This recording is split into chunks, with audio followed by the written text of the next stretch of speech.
Hello everyone. Today we're gonna begin with Aristotle's virtue ethics. So, as you were told in the introduction that you will be acquainted with some of the ethical theories during this course, the first one that we are picking up is that of Aristotle's, and the theory that we have come to know as that of virtue ethics. Now, Aristotle's discourse on ethics is primarily an inquiry into the human good, where the effort is to understand what is the best way to lead or conduct one's life, or to determine the highest good attainable by human action and to find out how one could attain it. So basically it is an inquiry into what human good is, right? What is the purpose of one's life and what is the best way to lead one's conduct. And once we have found out the purpose, once we have found out that what that good is, how is it that one can attain it? Now, what could such a good be? The highest good, the good that is, say, desirable for itself, is not desirable for the sake of some other good, and all the goods are desirable for its sake. Well, if you ask anyone, maybe a person who is poor or rich, somebody who is sick or healthy, young or old, or maybe you yourself, the answer, Aristotle opines, will turn out to be happiness. And why is that? Well, first of all, it is only intuitive to think so, that all our activities are ultimately guided by what gives us happiness, isn't it? Now, for an instance, what's the purpose for you to enroll, say, in a college? Let's say it is to learn and to acquire knowledge. Of course, it could be to have fun, to get exposure, to get away from the monotonous and boring life that you are living at home, whatever could be. But for the sake of simplicity, I am saying that the purpose that you have enrolled in a college, let's say it is to learn and to acquire knowledge. Now, if I ask what is the purpose of that, which is what is the purpose of you learning and acquiring knowledge? Again, let's say that the purpose is to have a good career. Again, there could be various reasons, but then for the sake of simplicity, what is it that we are saying, that why have you enrolled in a college? That to learn and to acquire knowledge. And why do you want to? What is the purpose for you to acquire knowledge? Say to have a good career. Now, what is the purpose for you to have a good career? Let's say to earn for yourself and your family. And what is the purpose for you earning for yourself and your family? Well, to be able to maybe afford a comfortable life for yourself and again your loved ones. And why is that? So what's the purpose of you being able to afford a comfortable life? Well, perhaps that gives you a sense of satisfaction. Perhaps that gives you a sense of happiness. Now, when I ask, what do you think is the purpose of you acquiring happiness, right? Perhaps you wouldn't have any answer other than that happiness is a desirable thing in itself, right? I desire my happiness. Everyone desires their own happiness. So perhaps it seems to be the case that we all act in a way that the end purpose of all our activities is happiness. But this seems to be the beginning of another problem, which is, well, happiness that we are saying is the ultimate purpose of all our activities, it differs for people, isn't it? So for an instance, somebody may derive pleasure or happiness by doing certain adventurous activities. Somebody derives pleasure out of, say, eating a pizza. Somebody by sleeping the entire day, right? Somebody is a sadist, derives pleasure out of penalizing people. So are we to say that this is the good that Aristotle is talking about? This is the ultimate goal that should be desirable that Aristotle is talking about? No. Can you really call all such kinds of happiness to be the ultimate good? Well, they all provide happiness to different people in different ways. But Aristotle was very clear in his understanding that such a psychological happiness or pleasure cannot be the highest good that human life should seek to achieve. Also, he was aware that people's assessment of their happiness may be incorrect. So it's important here. So what you may think is happiness for you, you may be holding an incorrect account of that. Something might be giving you a transient pleasure, on the other hand, might not really be constituting towards your actual well-being. So what he meant by happiness was a form of happiness that is, number one, desirable for itself, and number 2, which is self-sufficient and it lacks in nothing. And number 3, it is not identified with a mental state or any kind of a psychological pleasure.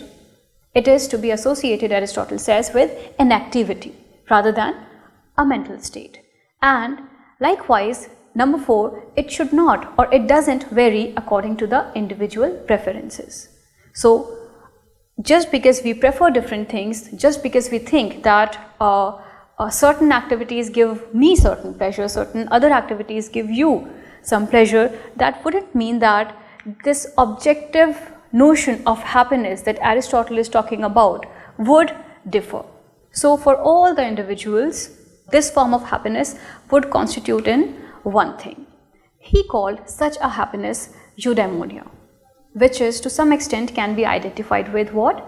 Fulfillment or flourishing or well-being. Alright, so instead of using the terms such as psychological pleasures or merely happiness or other forms of dependent and transient experiences that are generally qualified as happiness, he chooses to define the ultimate goal by the word eudaimonia, which in our language, in English, can be translated as fulfillment, flourishing, or a life that is well lived, or the well-being of a person. Alright, so now when I am saying here that eudaimonia is not to be equated with psychological pleasure, right? It is not the case that eudaimonia wouldn't be pleasant. So eudaimonia, Aristotle says, would necessarily be pleasant, but it isn't the pleasure that makes it a worthwhile goal. And this eudaimonia for him was the highest good, the good that is good in itself, the good that doesn't depend on any other good for its fulfillment. Well, now once we have understood what the highest good is, so this is the question with which Aristotle is beginning, alright, that what is the highest good of a person, of a human, and in his terminology, so to say, what is the highest purpose of a man, alright. Now, once we have understood that highest purpose, the next plausible step in the inquiry is to understand how such a happiness, how such a fulfilled life, how such a flourishing life, the characteristics of which have been told to you just now, can be achieved. Now, Aristotle believes that eudaimonia, the fulfillment or the highest form of happiness, lies in practicing or performing excellent rational activity. Now, of course, this requires some explanation. Or like what does he mean by excellent, like what does he mean by rational, what does he mean by activity. So let's begin with activity. Why specifically activity? Well, it has already been explained that eudaimonia or the highest good or the greatest happiness cannot be identified with the state of pleasure. It's not a state for Aristotle. And once you eliminate that, the only other aspect left from the human sphere of life that can be characterized as such a good is human activities that make up what may be called as an entire lifetime. But again, the dilemma is to select the ones, which means the dilemma is to select those activities that can be characterized as the best way of spending such a lifetime. So not just any activities we are talking about those activities that can be characterized as the best.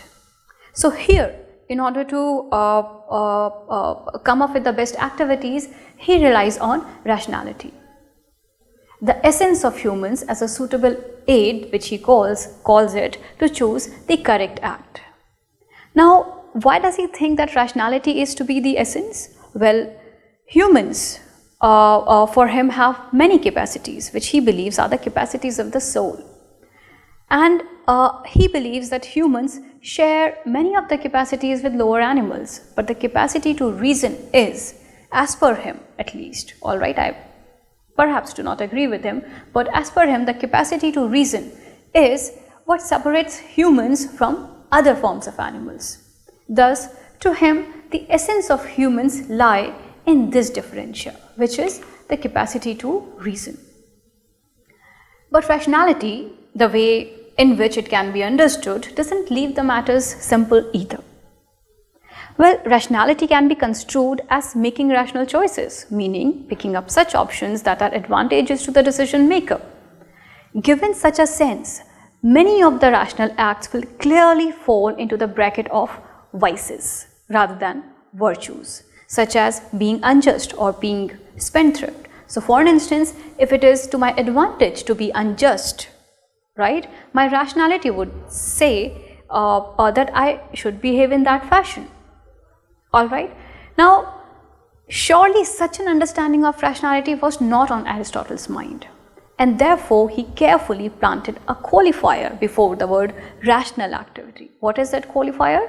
The qualifier is excellent. So he is not satisfied with any rational activity. What he is saying is that it has to be an excellent rational activity. So what does he mean by the word excellent in the phrase excellent rational activity? Going by his words, it is virtue. In Greek, virtue is represented by the term arete, meaning excellence of any kind, but here it is employed in a specific sense. Let us understand what it is. To make sense of what virtue or excellent rational activity is, we need to understand the concept of soul that Aristotle had in his mind. Alright, so we will be coming back to what virtue is. Before that, we are trying to understand, and in the course of understanding the notion of soul, we would be understanding what virtue itself is. Alright, so soul, according to him, is bipartite, meaning it has two parts, and each part is responsible for the virtues that, when exhibited by someone, leads to what? Eudaimonia. Now, one of the part is intellect, which is what I'm saying is one of the parts of the soul. All right. So one of the parts of the soul is intellect, and the other part is appetite, where intellect is responsible for rational capacities in full or reason, and the virtues that stem from it are called intellectual virtues. And the appetite part, on the other hand, is the seat of emotions, feelings, and other non-rational aspects such as passions. The virtues that stem from this appetite part, they are called as moral virtues or the virtues of the character. However, to say that the appetite part is the seat of emotions and feelings, it does not mean that reason doesn't have any role to play in there. In fact, as it turns out, the appetite part is, as Aristotle himself advances, responsive to reason. Now, what do we mean by the appetite part being responsive to reason? Well, to understand it, we need to understand the intellect part of the soul in a bit more detail first. The intellect, as it happens, is constituted of two parts itself. First, the theoretical part, that is responsible for theoretical thinking, and the practical part, that is responsible for practical thinking. Now, theoretical thinking itself can be divided into two parts, and the practical thinking again can be divided into two parts.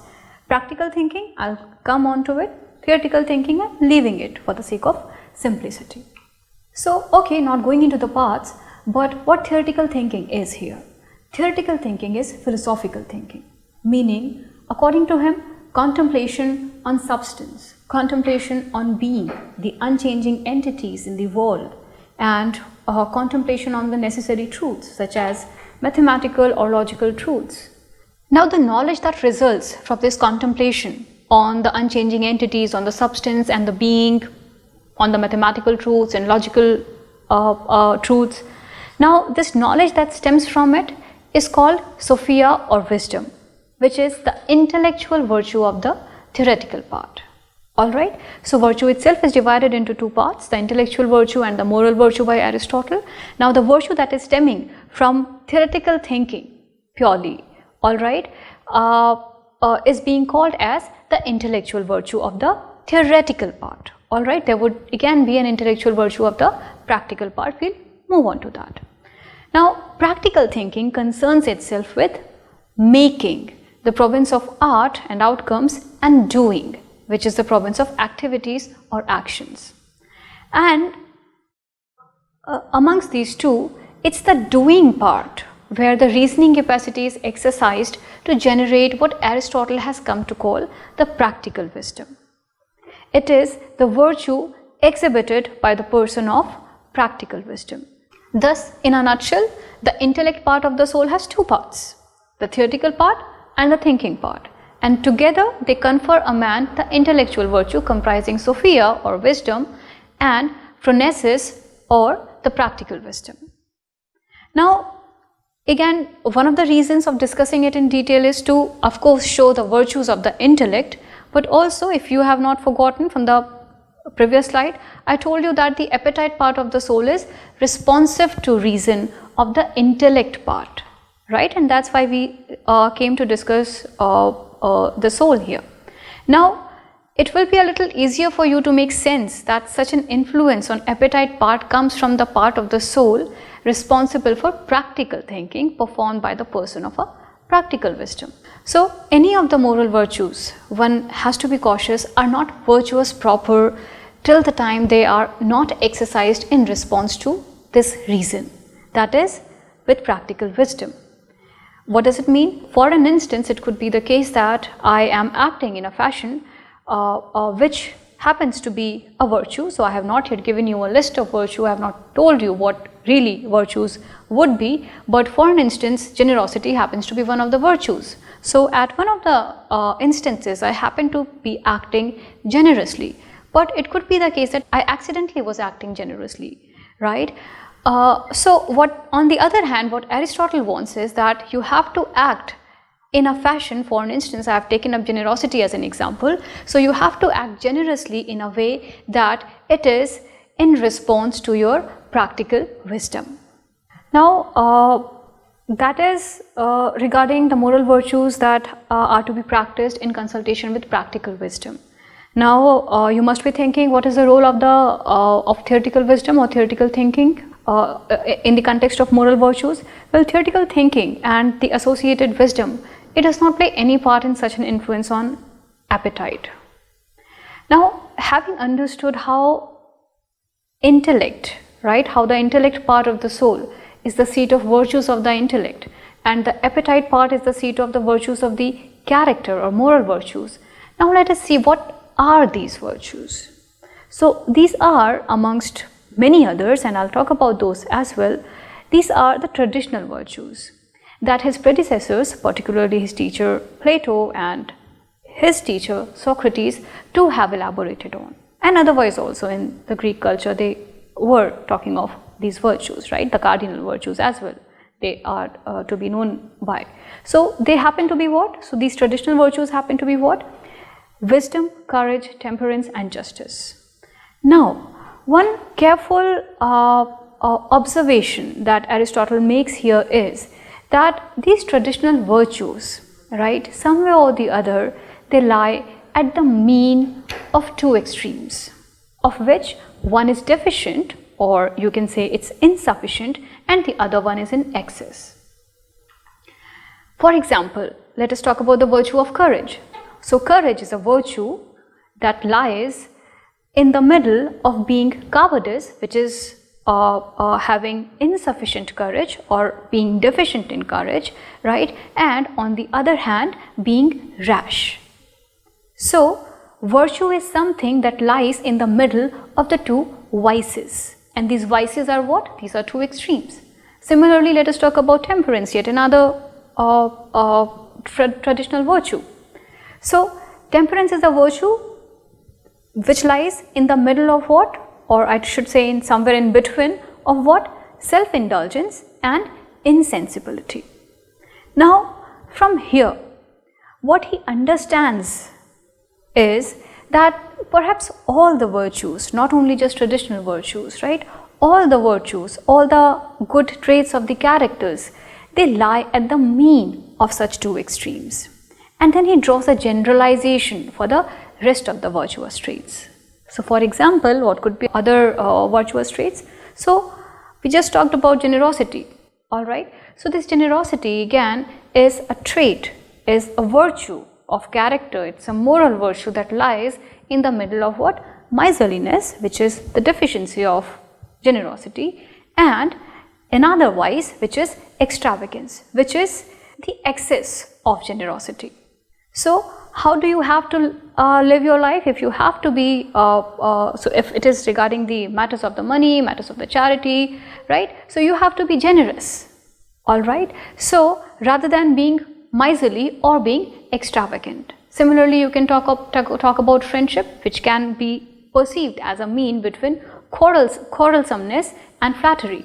You can talk about, say, ambition as well, which could be considered as seen as a mean, again, between sloth and greed. And similarly, there could be many more virtues. Now, this particular way of looking at virtues gives birth to the thesis of what has come to be called as the golden mean, the thesis of the golden mean. What then virtue is according to this? Well, moral virtue according to this theory is a state of character concerned with choices lying in a mean. This mean being determined by reason, and by that reason which the man of practical wisdom would determine it. Now, the mean here is a mean relative to us. Alright, so it's not like some objective condition that, okay, there is, so for instance, if I have to talk about generosity, and if it was to be a mean between a miserliness and extravagance, there is some mean that I have to be hitting the line, and then I will be generous. Alright, so this mean is first of all relative to us. And what do we really specifically mean by being relative to us, right? It means that this mean, or this intermediate position that we are talking about, it is an action that a virtuous person, all right, being in our position, would always aim at. And what do we really understand when we are saying that a virtuous person always aims at a mean? Well, it suggests that they, meaning the virtuous people, alright, it suggests that they always, as a matter of their habit, respond in a way that avoids too much or too little attention to factors that must be taken into account in making a wise decision. Now, let us revisit the earlier made statement, which is what? So, from where we began, really. Alright, we began with what? What is our goal? So, eudaimonia is associated, so what is the goal? Eudaimonia. And this eudaimonia is associated now with what? The excellent rational activity. Now, given what we have understood thus far, exercising rationality in accordance with excellence means exercising the moral virtues in accordance with the practical wisdom. And what does it really mean? It means that while exercising the moral virtues of, say, courage, say, temperance and justice, one should rely on the mean or the intermediate of the extremities. One shouldn't rely on a literal meaning of term mean or intermediate here, right? Again, I'm reminding you, it does not mean any central tendency. What it means is that one has to avoid extremities and exercise an option that is appropriate or proportionate according to the practical wisdom. So, it does not mean moderation of everything. It means an appropriate measure.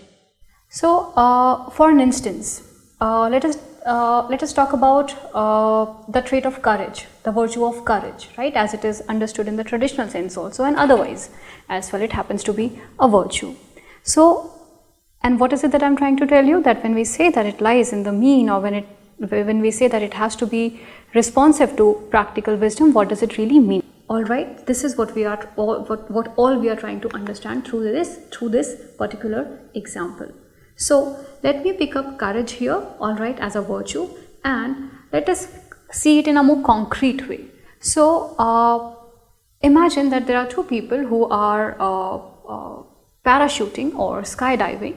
Now, there is one person who, before getting on to the tasks, understand the risks that are involved, to his own life, understands the repercussions involved to his family if in case the person suffers something serious, alright. Also, the person understands the climatic conditions, what are the conditions in which the parachuting should be done, shouldn't be done, has assessed the equipments, meaning he has consulted his practical thinking. On the other hand, there is another person who is absolutely just thrilled by the mere adventure that is involved and is instinctively giving into his passions and just absolutely ready to again do parachuting. Now, both the people are here absolutely fearless, definitely, right? They both are going for parachuting. Now, the first person is doing so only after assessing things, only after paying appropriate attention to the relevant facts. On the other hand, the other person is giving into his passions, giving into his instincts. So, they both are fearless, but only the first one is virtuous. So, where the second person is to be called as brash, the first person is to be called as courageous. And to be courageous is virtue, right? Just to be fearless may not be virtue. Alright, you might be being rash in that particular situation. So, at this juncture, how does this entire thesis of virtue ethics look like then? So, we began with a question. The question was what? What is the highest good? And the answer was eudaimonia, which is the fulfilled life, the flourishing life, the well-being of somebody. Alright, so and how were we to achieve that eudaimonia? We were to achieve this eudaimonia through an excellent rational activity, which we call what? Virtue. And what was this virtue? What was this virtue consisted in? It consisted in being the mean between the two extreme vices. So, for instance, courage being existing as a mean between what? Between, say, absolute fearlessness or rashness and fearfulness. Alright, so one of the vices, the deficiency, the insufficiency of a particular virtue, and the other extreme being the excess of it. Alright, so now basically the question that Aristotle is asking what in terms of ethics, how to be a good person. Right, so when he's asking how to be a good person, what would be the answer as per this thesis? That a person who follows a virtuous path. Meaning what? A person who follows the mean out of these two extremes. In line with what? In line with, in response to the practical wisdom. Meaning that it is not the case that I have to be equally courageous at all time. There would be certain situations that would warrant that I be fearful. Right, and there would be certain situations where it would be my fearlessness would be absolutely warranted again, right? So again, I have to judge the situation, I have to assess the situation, and as per the situation, I have to act. I can't really choose an absolute path of, say, fearlessness or always being fearful. So either being always fearful in this particular, taking this particular example. Alright, so either always being fearful or always being fearless is not the option for Aristotle if you have to really follow a virtuous path, if you really want to be a good person. To be a good person, it's important that you are being guided by a path that would be chosen by a virtuous person. What is the path that a virtuous person would be choosing? The virtuous person would actually be going by the means. And again, to reiterate, means does not mean any measure of central tendency. Now, the important question is, how are virtuous people or men of practical wisdom able to arrive at such a mean? So, we did talk about virtuous people, we said that they arrive at a mean, right? The question is, how are they able to arrive at a mean? Meaning, do they rely on some general principle? Or do they rely on understanding and seeing the salient features of each situation calling for action? Well, practical wisdom, Aristotle thinks, cannot be gained independently of moral virtue, as the information required to gain such wisdoms come from the exercise of moral virtues, whereas moral virtues cannot be exercised without the supervision from practical wisdom. Now, having explained the moral and the intellectual virtue and the relation between the two, one may come to the conclusion that the highest good, that is eudaimonia, it can be experienced in the acts exercised exhibiting moral virtues, exercised under the guidance of practical wisdom. But contrary to such expectations, for Aristotle, eudaimonia lies in the exercise of theoretical part of the soul. Now, how is that so? Well, as he hinted that eudaimonia lies in or is the highest good, which then has to come from the highest virtue, not just from any virtue. What could be that highest virtue? To him, it is Sophia, the wisdom, the virtue of intellect that results from the exercise of theoretical component or theoretical part of the soul. Now, the theoretical thinking or the philosophical thinking, where one is not merely exercising reason but contemplates on the necessary truths and inquires into the nature of unchanging things, the substance or being, is the capacity of the theoretical part of the soul. Thus, for him, the highest activity is the life spent in contemplation of the kind just explained. And the highest virtue is, therefore, wisdom or Sophia, which is the good in itself. Again, the self-sufficient good, the highest form of happiness that it would give, eudaimonia. Now, this particular take from him brings forth some confusion, right? You too might be thinking that we spent a great deal of time in understanding moral virtues, right, what they consist in, and then suddenly what we are saying is that eudaimonia really consists in the theoretical part of the reason, theoretical part of the soul, which had no role to play in guiding the moral virtues as such. So, primarily this confusion stems from the fact that Aristotle's conclusion gives the impression that the other intellectual virtues, that is the practical wisdom and moral virtues like the virtue of courage, temperance and justice, generosity, benevolence, they do not amount to anything as far as eudaimonia is concerned. The virtues that he has devoted so much time and space to explain, which is I was just telling to you. Now, given the confusion surrounding the subject, all the views have their upholders and takers. So, one view is to go with wisdom or Sophia as the highest virtue, as Aristotle seems to have suggested in the end, maybe, alright, but not everyone agrees to this position. Many believe that from the point of view of ethics, it is the moral virtues and their responsiveness to practical wisdom that holds the answer to how best one can conduct one's life in the public or private sphere. Thus, although the life of contemplation or philosophical thinking for them, for the second group, is of the highest value, it does not undermine the significance of other virtues to lead a life of fulfillment.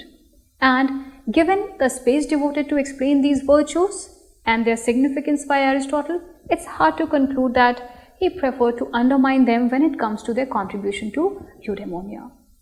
Now, since the field is left for interpretation, I can offer you mine, right? Leaving it on you to take it or reject. Now, for a brief while, imagine that eudaimonia is a life of contemplation or of philosophical thinking, right? Which is the intent on thinking about the unchanging substratum or the necessary truths, etc. Alright, let us give into this assumption that Aristotle really does consider theoretical wisdom to be the one that leads to eudaimonia.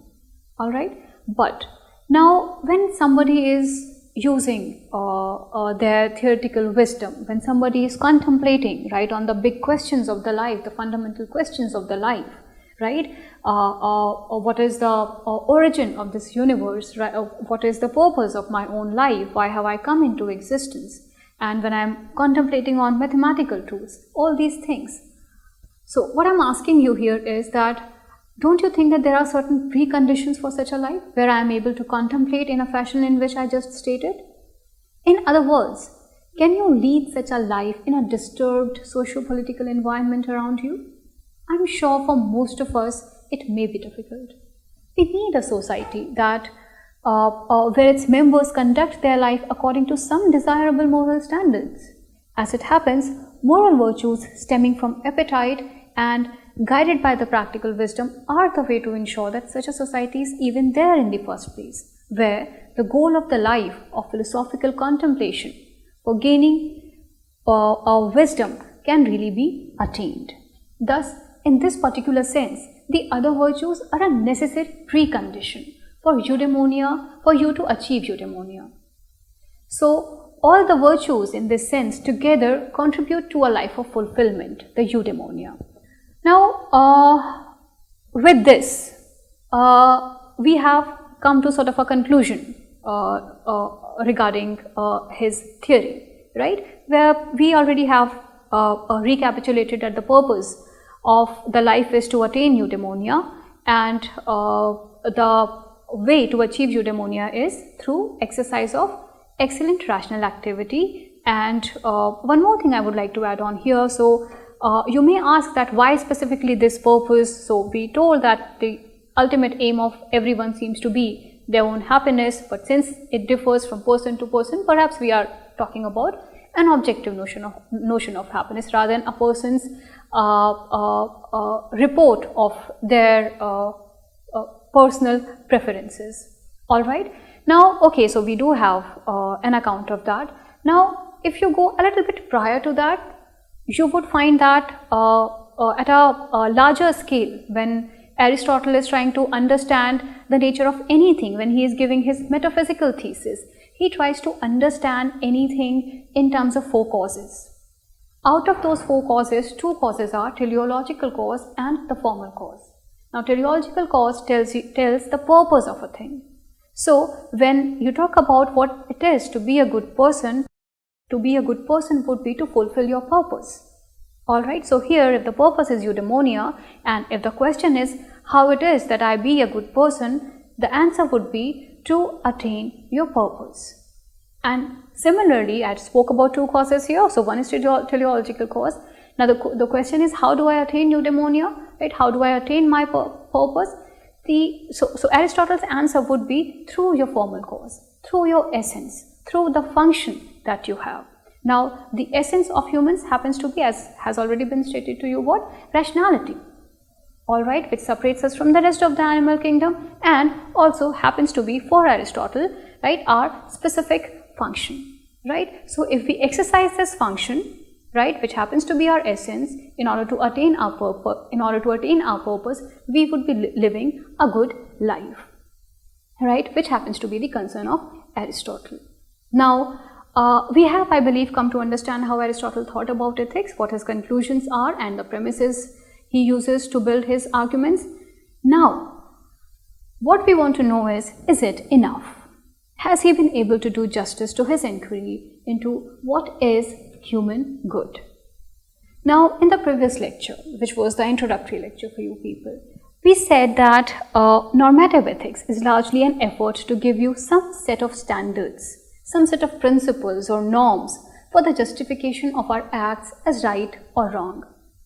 Well, regarding Aristotle, it is generally believed that he has not provided any generalizations to deductively reason from to justify acts, that he did not offer the universal principles of the kind that most other moral philosophers such as Hobbes, Bentham, Kant, Mill, etc. would offer, right? And you would be doing Mill and Kantian theory of ethics, and you would see that they have really provided some standards based on which you can determine what is the right action and what is the wrong action. Now, here one may say that Aristotle did provide a way where moral virtues are to be exercised under the guidance of practical wisdom, right? So that way is there in certain senses. Now, let us analyze a bit how this is supposed to be achieved. Well, practical wisdom is supposed to tell a person with such wisdom how to arrive at a mean, which is what? Which is the appropriate measure of such virtue to be exercised in any given situation. Now, one may definitely ask here, how does such a practical wisdom be developed? Aristotle will come to your rescue here and say that you need to exercise your practical reasoning capacities and observe the activities of the people in different situations to acquire practical wisdom that can be used to make your judgments. Well, this is just another way of saying observe the activities to find out the best ways of doing it and use this as a principle for future reference. But how does one find such best activities in the first place? Moreover, isn't this the question that we began with in our inquiry, right? What is virtue in that sense, right? In this sense, the whole enterprise is a circle where you reach the same place where you started. Now, the only answer probably you are getting is, please apply your brains to find one, which in his case was practical reason. Well, one may say here that this is not entirely correct. He has instructed you to observe the virtuous person and learn what is good or appropriate way of conducting one's affairs from that virtuous person. However, wouldn't one ask here, how do you know a virtuous person is virtuous? He can't be virtuous merely because the society regards him so. This can only be resolved if one already knows virtues or have a principle or a rule that allows one to discover virtues. Now, if we carve out our own path, we may agree that there are certain characteristic traits in a person that can be identified as virtues. Now, what are characteristic traits of a person? Generally, the kind of acts one authors habitually, which means we have again come back to activities to find out which one is the most appropriate one to be followed. Thus, the question that drives ethics is why an act or a particular set of acts are desirable. Can we arrive at a principle or generalization that answers this, or is it a matter of subjective consideration?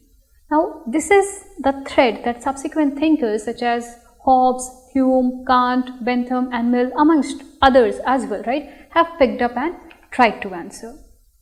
Now, there is yet another criticism that is leveled against Aristotle, which is that it assumes that relying on practical reason, everyone is going to arrive at a common mean, meaning for similar situations, they will arrive at similar responses. But probably our common sense tells us that it's easy to conceive a situation where using the practical wisdom, people may pick different responses to the same situations. So these were certain criticisms that I thought would be important for you to consider when you are going through Aristotle's thesis. With that, I would be coming to the end of this lecture, and I'll see you again. That would be all. Thank you very much.